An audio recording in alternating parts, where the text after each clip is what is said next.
본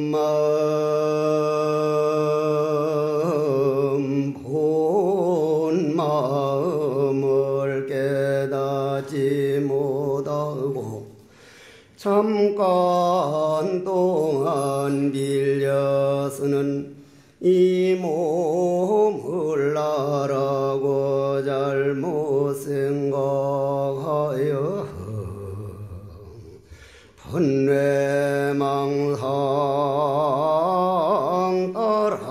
따라다니느라 나고 죽고 나는 생사윤회를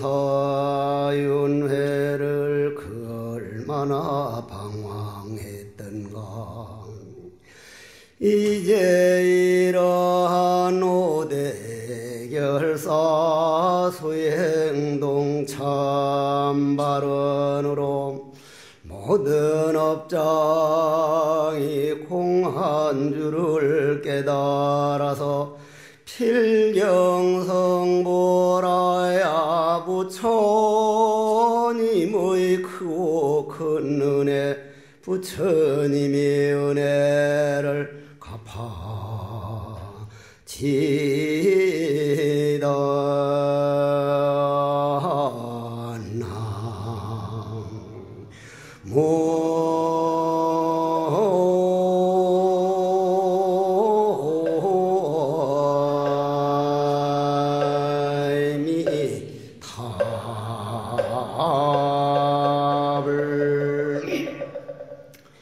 부처님께서 말씀하시기를 내 말만 잘 듣는 사람은 그는 내 노예다.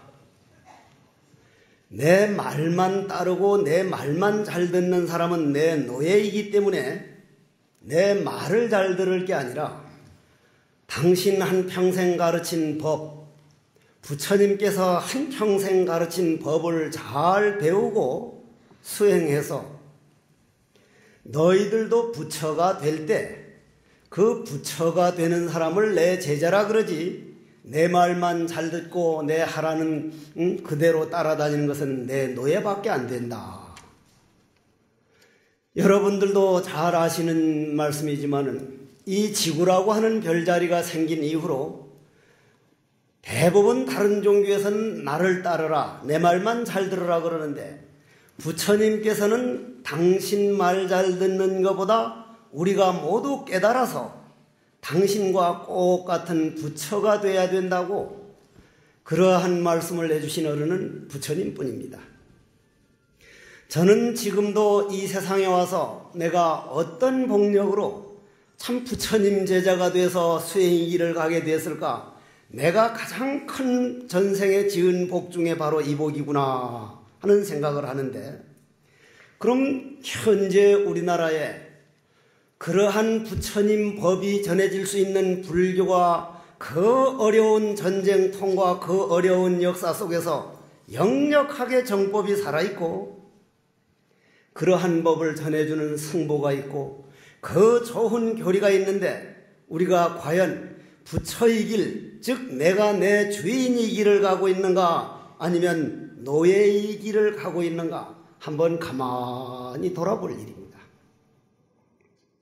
저는 법문을 한다고 오기보다는 여러분들이 이러한 인연이 돼서 발심 재발심해서 그 수행이 고마움, 수행이 그 출중함, 부처님의 가르침 그 고마움을 더 절감하고 더 발심하기 위해서 이 자리에 왔습니다. 그럼 우리 불자들이 한번 생각해 봅시다.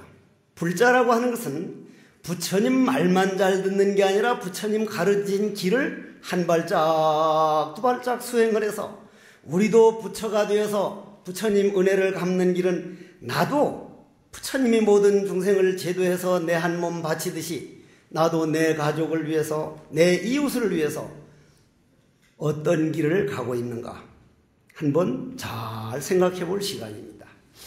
그럼 부처님께서 한평생 말씀하신 내용이 너들도 부처다. 왕위를 버려두고 설산고행하셔가지고 우주의 진리를 확 철학에 깨치고 보니까 생명마다 모두가 부처 아닌 사람이 없으니 기재기재라 너희들이 전부 부처이구나. 다만 오늘도 저렇게 태양이 떠 있지만은 구름에 가려서 태양이 안 보이듯이 너희들 탐심 진심 번뇌망상이라는 구름에 가려서 부처이라는 태양광명이 비추지 못할 뿐이지, 탐진치 번뇌망상 구름만 걷어버리면 완벽한 부처로구나. 그런데 중생들은 본인이 부처라는 말을 못 알아들은 겁니다. 우리도 이론적으로는 너희들이 바로 부처다, 완벽한 부처다 믿지만은 깊은 잠 속에만 들어가 버려도 잠에 속아가지고 부처임을 망각하고 조금만 어려운 일을 당하더라도 그 어려운 일에 그냥 속아서 내가 부처임을 망각하는 게 실질적으로 실답게 믿지 못하기 까닭입니다. 그래서 할 수 없이 부처님께서는, 저는 부처님의 고마움을 느낄 때마다 세상에 너희들이 부처라고 그 고고정령한 진리를 설해놓고 못 알아들었으면 우리 같은 사람은 실망하고 이게 안 되겠구나 할 텐데 두 말 안 하고 산을 내려옵니다. 저 고봉정상에서 내려와가지고 아함경이라는 경을 설하게 되는데 뭐라고 했습니까? 이 세상은 무상하다. 정말 무상하다. 무상이라고 하는 것은 이 모든 것을 해체해서 부분적으로 보는 공부법을 말합니다. 여러분들은 흔히 무상하면 슬프고 더덥고만 하는 걸로 보지만, 무상이라고 하는 것은, 재행무상이라는 것은 여기 사과나무 씨가 하나 있다. 이것을 밭에다 심는다. 심으면 싹이 난다. 그럼 이 사과나무 씨앗이 작년에 사과가 열릴 때는 결과 과였는데 씨앗으로 심으니까 과가 인이 되어버렸단 말이에요. 인과 과는 둘이 아니라 이 말이에요. 싹이 나가지고 나무가 돼서 꽃이 피어서 또 열매가 맺었다. 변해나가는 과정으로서 이 사과지 고정불변인 모양은 본래 없는 겁니다. 그렇다면은 여러분들도 여러분들 10살 때 여러분이 여러분입니까? 아니면 40대입니까? 아니면 60대입니까? 아니면 오늘 내가 납니까? 나라고 하는 것은 고정불변은 없고, 사과나무가 씨앗을 심으면 사과나무 씨앗이 썩어서 싹이 나고 나무가 되고 꽃이 피듯이 점점 변해나가는데, 변해나가는 것은 어느 한때만 변해나가는 게 아니라 영원히 변해나갑니다. 영원히. 그래서 재행무상이란 영원성의 법칙이요, 그 영원을 말하는 것이지 무슨 눈앞에 보이는 덧없는 모양과 덧없는 슬픔만을 말하는 게 아니라는 얘기죠. 그래서 아함경에서는 우리 몸뚱이 한번 생각해보자.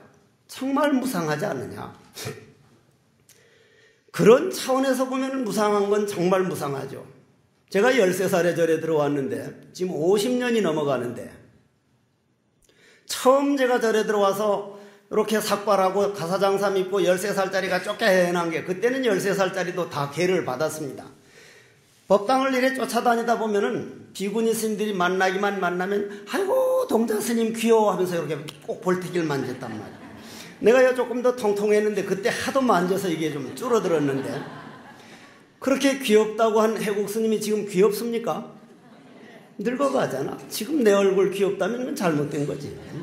늙지는 않은 얼굴에 내가 봐도. 그러나 늙어갈 때 늙지 못하는 건 아주 어리석은 일이요.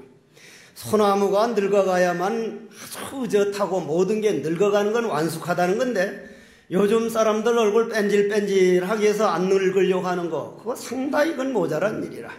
그건 잘하는 일은 아니란 얘기죠. 그러면 무상계에서는 네 몸뚱이 생각해봐라. 시시각각 금방금방 변해간다는 것은 영원성에 의해서 변해가고 있고, 영원성에 의해서 변해간다는 건 영원성이란 진리라 이 말이에요. 변해간다는 자체가 진리인데, 그것이 부처님께서 알아들을 만하니까 반야부에 와가지고는 얼른 너들 이 말 이제 알아듣지? 무상이라는 건 영원하다는 거 알아듣지? 예, 이제 조금 알 것 같습니다 하니까 그거 공이야. 공이야. 무상하다는 것도 공이야. 여러분들은 공을 알기는 정말 어렵습니다. 연기법을 아는 자는 나를 알고 나를 아는 자는 연기법을 본다는 것은, 연기법이라는 건 이론적으로는 누구나 다 몇 시간 들으면 알 수 있지만 공도리를 깨닫지 않고는 연기법은 내 것이 아닙니다. 이건 이론입니다. 그래서 공이야. 그래 놓고는 그 공까지도, 공이라고 하는 건 아무것도 없는 게 아니라 법화경에 딱 올라가니까 모든 눈에 보이는 모양은 공이면서 실상이야, 이랬단 말이에요. 마지막으로 열반경에 가서는 일체 유정무정이 개유불성이라 전체가 부처다, 이대로 부처다. 그러면 우리는 어느 걸 의지해서 수행을 해야겠습니까? 저는 이번에 종단에서, 특히 포교원에서 이런 5대 결사 수행 또는 문화, 생명, 나눔, 평화, 이러한 5대 결사를 가지고 이러한 대법회를 연다는 말 듣고, 정말 어떻게 보면 큰일 하시는구나, 고맙습니다. 요 근래 내가 법문을 웬만하면 좀 줄여보려고, 안 하려고 노력을 하고 있습니다. 그거는 편하려고 하는 게 아니라 28살의 경봉 스님께서 나를 법상에 올려서 35년 했으면 이제는 다른 사람들도 좀 하도록 해야 되겠지 싶어서 가능하면은 법회를 줄이려고 노력하는데, 이 법회는 누가 찾아오지도 않고 전화가 딱 왔는데 나도 가겠다고, 나도 동참하고 싶다고. 그러면 나도 이런 마음을 낼 때는 해국이라고 하는 개인이 아니고 내 당대에 부처님 법을 만날 수 있고 부처님 법을 수행할 수 있고 부처님 법을 전해주는 승보, 불법성, 사안보가 이 나라에 전해진다는 것은, 여러분들은 아무렇지도 않게 평범하게 보는 사안보지만 내가 볼 때는 그 많고 많은 조사 스님들이, 그 많고 많은 훌륭한 스님들이 이 법을 놓치지 않으려고, 이 법만큼은 지키려고 아버지 어머니를 다 버려두고 그 아픈 가슴을 부여잡고 2000년 가까운 세월을 우리나라에서만도 그 많은 스님들이 애써줬다는 것은 이 나라의 보물 중에 보물인 줄 알아야 돼. 앞으로는 GNP가 몇만 불이냐가 문제가 아니고 정말 그 나라 사람들이 마음 수행을 얼마나 하고 있느냐, 얼마나 마음을 잘 닦고 있느냐, 이걸 가지고 따질 때가 옵니다. 비록 우리가 별로 좋아하지 않는 일본인들이지만 나는 일본 사람들 이번 쓰나미 와서 하는 모습을 보고 정말 존경받아 마땅할 분들이구나. 그 난리통 속에서도 호텔에 들어가가지고 50명이 들어가서 정전이 돼서 지금 못 들어갑니다 하니까 두말 안 하고 탁 줄을 서는데, 노약자들만 앞에 세우고 젊은 사람은 자기 스스로 뒤에 가고, 이틀씩이나 굶었는데도 우동이 10그릇밖에 없습니다. 그럼 난 괜찮다고 뒤로 미루고서 그 10그릇 우동이 남았다는 말을 듣고 올라오면서 신문을 차에서 보고, 비록 나라에 저런 큰 재앙이 왔지만은 전 세계인들에게 일본을 알리는 것은 저 손해본 건 못지않게 큰 포교하고 있구나, 나부터도 동참해서 담은 얼마를 보태고 싶다. 앞으로는 눈에 보이는 그러한 모습이 볼 때 내 내면에서 일어나는 정신문화, 그것이 그 나라 선진국이냐 아니냐가 결정될 때가 옵니다. 그렇게 볼 때 여러분들이 믿는 이 부처님 법, 불교라고 하는 것, 이거는 우리나라에서만 아직 이렇게 민족 문화가 소중한 줄 모르지, 조금만 앞선 나라에 가보십시오. 동양에서도 한국에 정통적으로 내려오는 마음 수행하는 불법, 이건 정말 보물 중에 보물이다. 그럼 여기서 잠깐 다른 얘기하고 넘어갑시다. 아인슈타인 박사가 E 이퀄 MC 제곱, 에너지는 질량이 제곱에 비례한다는 상대성 원리를 발견하고, 미국 대통령 보고 원자폭탄 하나만 만들면 보일러를 돌리고 온 공장을 돌리고 할 거니까 원자폭탄 만듭시다 해서 적극적으로 권해가지고 상대성 원리를 가지고 원자폭탄을 만들었다 이 말이에요. 만들었는데 보일러를 돌렸습니까? 일본 히로시마에 떨어져서 찰나간에 10수만 명이 죽어갔습니까? 10수만 명이 죽어갔다 이 말이에요. 그래서 제자들이 아인슈타인 박사 죽어갈 때 가가지고, 박사님 다음 생에 태어나서도 다시 과학자가 될 겁니까? 하고 물으니까 그런 말 말게,